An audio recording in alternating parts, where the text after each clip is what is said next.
No fim do episódio passado, eu prometi uma árvore que muda para sempre a relação entre a humanidade, o mundo e o seu Criador. Por que o primeiro casal da história sentiu vergonha do próprio corpo do nada? Por que o fruto proibido nunca foi, de fato, uma maçã? E por que, até hoje, a gente ainda carrega o peso dessa história sem nem perceber? Hoje você vai descobrir por que essa árvore ainda define, até hoje, a forma como a gente entende o trabalho, a dor e a própria ideia de certo e errado. No episódio 1, vimos o mundo sendo criado em 7 dias. Luz, céu, mar, terra, plantas, animais e, por último, o ser humano, feito à imagem de Deus. Mas a Bíblia não para o olhar por aí. Depois de mostrar o mundo inteiro sendo formado, a história dá um zoom, sai do universo inteiro e foca em um único lugar, um jardim, plantado num lugar chamado Éden. A palavra Éden, em hebraico, significa algo como prazer ou delícia. Não é só um nome bonito, é uma descrição do próprio lugar. A Bíblia descreve até os rios que passam por ali, que são 4 que alimentam a região ao redor. Alguns desses rios têm nomes que ainda existem em mapas até hoje, como o rio Tigre e o rio Eufrates. Isso é um detalhe tanto, a história não fala de um lugar mágico e distante, sem localização. Ela tenta ancorar o jardim num ponto real do mapa, numa região que hoje corresponde ao Oriente Médio. O Éden não era uma fantasia sem endereço. Era, para quem escreveu essa história, um lugar real que só tinha deixado de existir. Dentro desse jardim, 2 árvores se destacam perante todas as outras. A primeira é a árvore da vida e a segunda a árvore do conhecimento, do bem e do mal. Guarde esse nome, ele vai importar bastante daqui a pouco. Deus coloca o ser humano no jardim com uma única tarefa simples: cuidar dele e cultivá-lo, e dá só uma ordem: pode comer de qualquer árvore do jardim, de qualquer uma, menos de uma. Da árvore do conhecimento do bem e do mal, o ser humano não deve comer. Por quê? Diz o texto. No dia em que comer dela, ele vai morrer.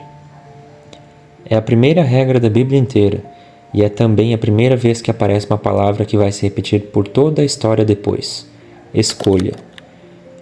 Antes de qualquer outra coisa acontecer, Deus faz um convite inusitado a Adão. Ele leva os animais até ele, um por um, para ver que nome ele dará a cada um. Dar um nome, no mundo antigo, não era só uma formalidade. Nomear alguém ou alguma coisa era um sinal de autoridade sobre aquilo. Um pai nomeia o filho, um rei nomeia uma cidade conquistada. Ao nomear os animais, Adão estava exercendo na prática aquele papel que recebeu lá no primeiro episódio: cuidar e governar o mundo. Mas, estando no meio de todos esses animais, uma coisa ficou evidente para Adão: nenhum deles é como ele. Pela primeira vez na história, Deus diz que existe algo que não é bom. Nas palavras exatas da Bíblia, não é bom que o homem esteja só. Em termos simples, mesmo cercado de vida, ele ainda estava incompleto. Então, Deus faz o homem cair num sono profundo, tira uma de suas costelas e forma a mulher.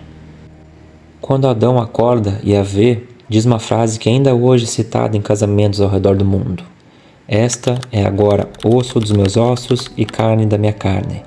Não é uma criatura estranha, é alguém da mesma natureza feita para caminhar ao lado dele, não abaixo dele. A Bíblia termina esse momento com uma frase curta, mas carregada: os 2 estavam nus e não sentiam vergonha. Guarde essa frase também, ela vai ganhar um significado completamente diferente daqui a pouco. Por enquanto, tudo no jardim está em paz. Comida em abundância, companhia, um propósito claro e só uma única regra para seguir. É praticamente um mundo perfeito, sustentado por uma única condição. E é exatamente aí que toda a história da tentação encontra a brecha para começar. É nesse cenário perfeito que aparece o personagem mais famoso da história, depois de Deus e do próprio ser humano: a serpente. O texto a descreve como o mais astuto de todos os animais que Deus tinha feito. Ela procura a mulher e faz uma pergunta que parece inocente, mas não é. É assim que Deus disse: não comereis de toda a árvore do jardim? Que pode ser lido como: será mesmo que Deus proibiu comer de qualquer árvore do jardim? A pergunta em si já começa distorcendo a regra. Deus nunca proibiu todas as árvores, só uma.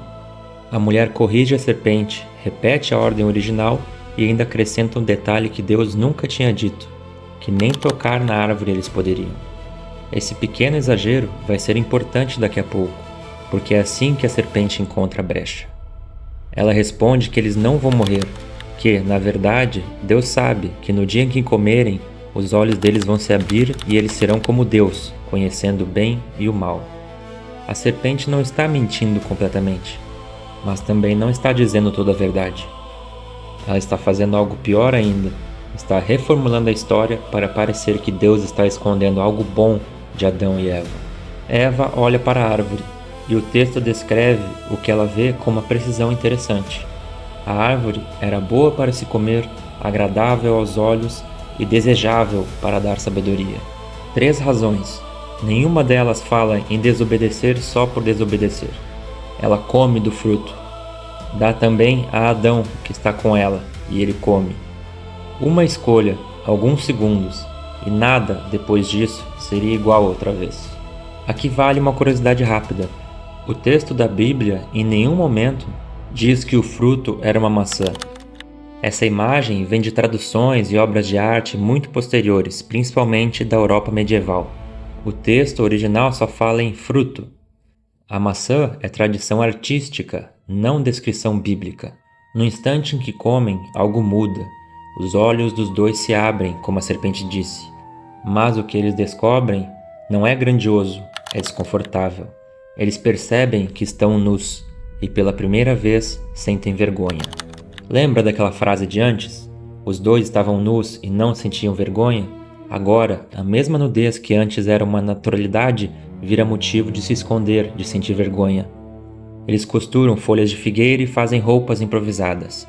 E quando ouvem Deus caminhando pelo jardim, fazem algo que nenhum ser vivo tinha feito até então. Eles se escondem. Deus pergunta onde eles estão, não porque não sabe, mas porque, ao que parece, quer que eles mesmos reconheçam o que fizeram. Adão responde que se escondeu porque estava nu. E Deus faz a pergunta que expõe tudo. Quem te disse que estavas nu? Comestes tu da árvore de que te ordenei que não comesses? É aqui que a história ganha uma dinâmica que vai se repetir muitas vezes ao longo da Bíblia e também, honestamente, na vida real. Ninguém assume a culpa sozinho. O homem culpa a mulher, dizendo: a mulher que me deste por companheira, ela que me deu da árvore, e eu comi. A mulher culpa a serpente, dizendo: a serpente me enganou, e eu comi. Cada um empurra a responsabilidade para frente. Ninguém nenhuma vez diz simplesmente: fui eu. Então vêm as consequências. 3, uma para cada personagem. Para a serpente, uma maldição, rastejar pelo chão, e uma inimizade eterna entre ela e a humanidade. Para a mulher, dor aumentada no parto e uma nova tensão na relação entre homem e mulher. Para o homem, o trabalho, que antes era só cuidar de um jardim fértil, agora vai exigir suor, a terra vai resistir, vai crescer espinho e cardo, e no fim, o homem vai voltar ao pó de onde veio. A morte, que antes era só uma possibilidade distante lá no início, agora se torna parte da existência humana. E há ainda um último passo. Deus expulsa Adão e Eva do jardim, não só como punição, mas para impedir que eles comam também da árvore da vida e vivam para sempre naquele estado. Na entrada do jardim, Deus coloca querubins e uma espada de fogo, girando em todas as direções, guardando o caminho até a árvore da vida. O jardim continua existindo, mas agora ele está fora de alcance. Uma regra, uma escolha e um mundo inteiro que muda de forma para sempre. Esse é um dos momentos mais debatidos de toda a Bíblia, e existem leituras bem diferentes sobre o que ele realmente significa. Algumas tradições enxergam isso como a origem do que chamam de pecado original, uma marca que passa de geração em geração.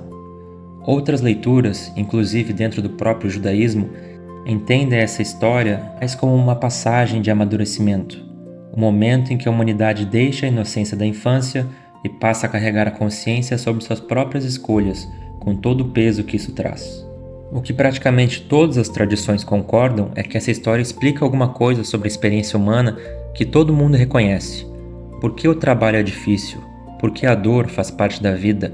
Por que sentimos vergonha? E por que a morte é uma certeza para todos nós? Não é uma história sobre um casal distante há milhares de anos. É uma história que tenta explicar por que a vida, para qualquer pessoa, em qualquer época, nunca é totalmente fácil. Fora do jardim, a vida continua. O homem e a mulher constroem uma existência nova, agora marcada pelo trabalho e pelo esforço. E, pouco tempo depois, os dois têm um filho, e depois outro. Dois irmãos nascidos já fora do Éden, no mundo que não é mais perfeito. E um deles está prestes a fazer algo que nenhum ser humano tinha feito até então. Algo que vai ser ainda mais grave do que comer um fruto proibido. Se você quer saber o que acontece com esses dois irmãos, se inscreve no canal, porque a história está só começando.